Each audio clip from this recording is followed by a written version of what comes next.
so much for staying tuned to Champions TV. This is Nature Talk, where we discuss more about environmental conservation in all dimensions. And today, our topic of discussion is about clean energy production versus environmental protection. Our guest in studio is a community developer, and he is going to begin by telling us his name, and then we will continue from there. So welcome so much, Ken. Hi everyone, my name is Kennedy Ngadi, a community developer and environmental enthusiast person. So in your opinion, what is clean energy? So when we talk about clean energy, that is energy that is produced from renewable sources, which means that as the environmentalists, we talk about the greenhouse gases. So this energy, when they are being produced, we are cutting off the greenhouse emission. So they are purely clean energies. They don't affect the environment. Yeah. Okay, now what is the current demand of clean energy in our country today, or even in the world? Because you're actually a community developer, and I understand that you not only focus on the matters of this country, but you're wide. Yeah, so the current demand, as per the report given by KenGen, that is in 2015, they've estimated the current demand to be 1,429 megawatt. However, the projection is likely to increase between 2020 to 2025, when the new demand will be between 2,600 megawatt to 3,600 megawatt.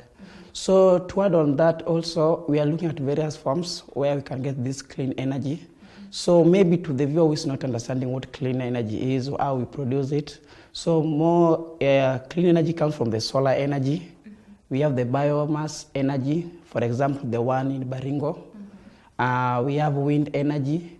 We have the geothermal, and we have the hydropower stations that are producing electricity. And so are there some of the other projects which are upcoming about the clean energy?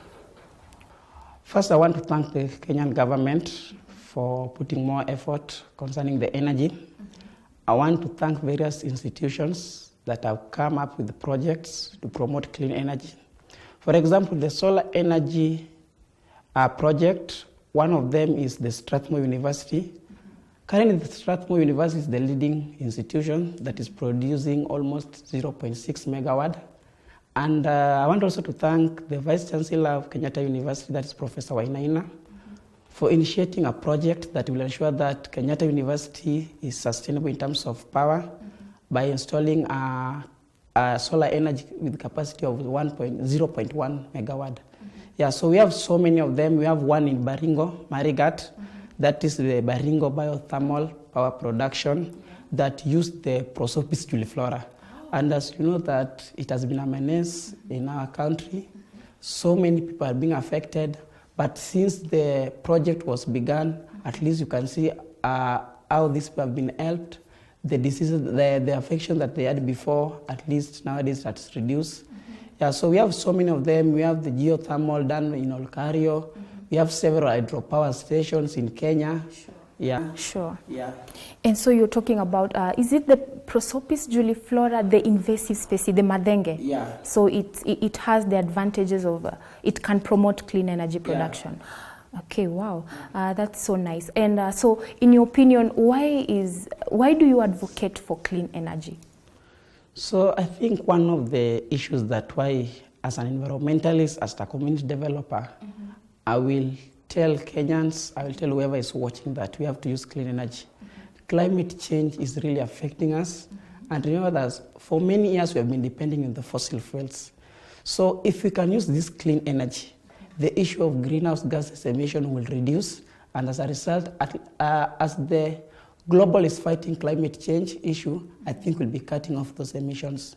Yeah. So in your opinion, climate change is real, and what spearheads the climate change is the fossil fuel? Yeah, the fossil fuels majorly. Yeah. Okay. Yeah, so I think also why we should also invest more in clean energy. We are having graduates who have the skills. We are having various communities who understand their problem. Employment opportunity, I think unemployment has been a big case in our country. So I think if you can come with these projects that promote clean energy, we are going to create more employment opportunities. Take an example of one in Baringo, that is the Baringo Biothermal Power Station. Over 2,000 members of that community, they are employed. They are engaged maybe in harvesting of this Prosopis juliflora. And you realize that if we can embrace clean energy, then the issue of unemployment will be an history in our country. Yeah.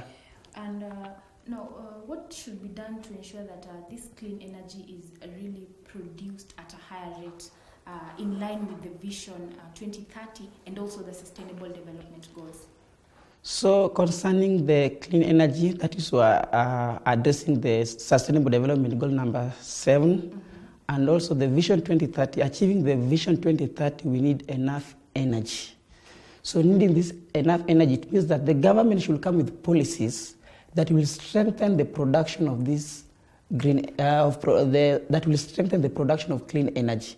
And in addition to that, the citizens have to be educated why they need to use clean energy. Because if we just produce clean energy, no one is utilizing them, then we'll be wasting our time.